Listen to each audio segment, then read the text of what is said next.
We want safety, we want security. We want to make sure we're not letting the wrong people come into our country.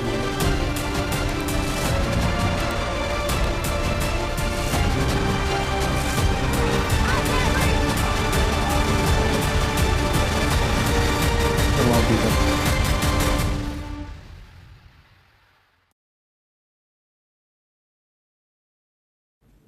Trust Donald Trump to sow confusion. He keeps talking about retaining foreign talent, but right now he's harassing them. Thousands of H1B applicants, Indian applicants, are stuck in a limbo. Their interviews have been delayed, their travel is on hold, and their jobs hang by a thread. It has triggered a lot of outrage on social media. People are calling it a humiliation ritual for Indians. So what's going on here?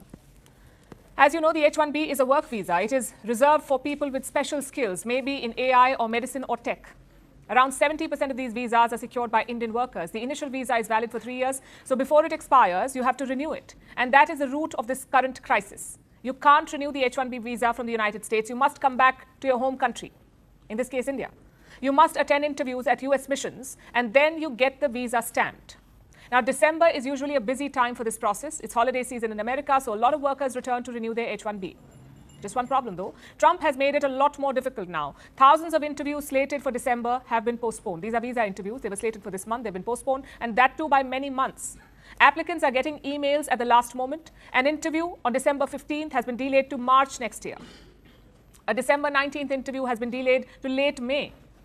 What explains this crisis? President Trump's new rule. Here's what it says. As of December 15, the State Department will expand the requirement that an online presence review will be conducted for all H1B applicants and their dependents. To facilitate this vetting, all applicants are instructed to adjust the privacy settings on all of their social media profiles to public. That's the new rule. If you want an H1B, your social media profile must be public. Your Instagram, your X, your TikTok, all of it must be visible to the public. The State Department will then comb through your feed, and only then will you get an H1B visa. The obvious question is why? What is the US government looking for? Again, let me quote. Every visa adjudication is a national security decision.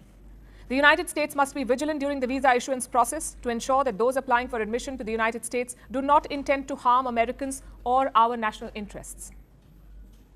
Frankly, it's an insult to these applicants. Forget hurting America. Indian migrants have enriched the United States. Let me pull up a study for you. It traced the impact of Indian migrants on the US economy, and what did it find? Each Indian migrant reduces the US national debt by $1.6 million. This is over a period of 30 years. They pay a lot in taxes, they pay into American social services, they generate jobs, and most importantly, they are model residents. Yet, how does the US repay them? With insults about national security. But the question is, what is driving this policy? Why this attempt to curb the H1B? Well, money is one factor. The H1B application fee is $100,000.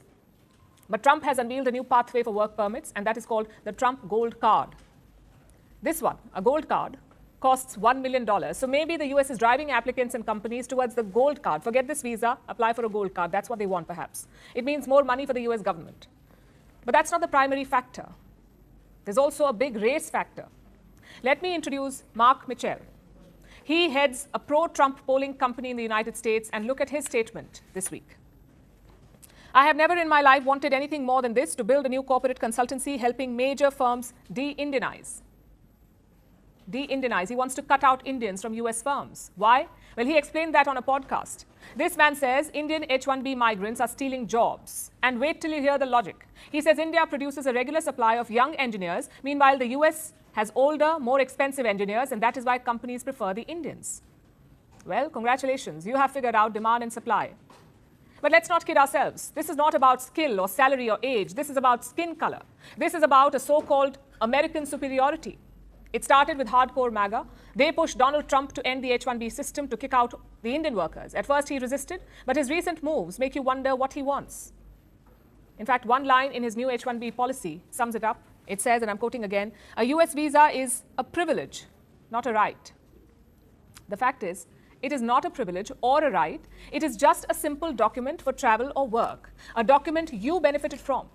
You used Indian workers to enrich your economy. You built Silicon Valley with Indian talent. It was not a one-way bridge. It was a symbiotic relationship based on economic logic. The logic still holds today. It is just buried under layers of American racism.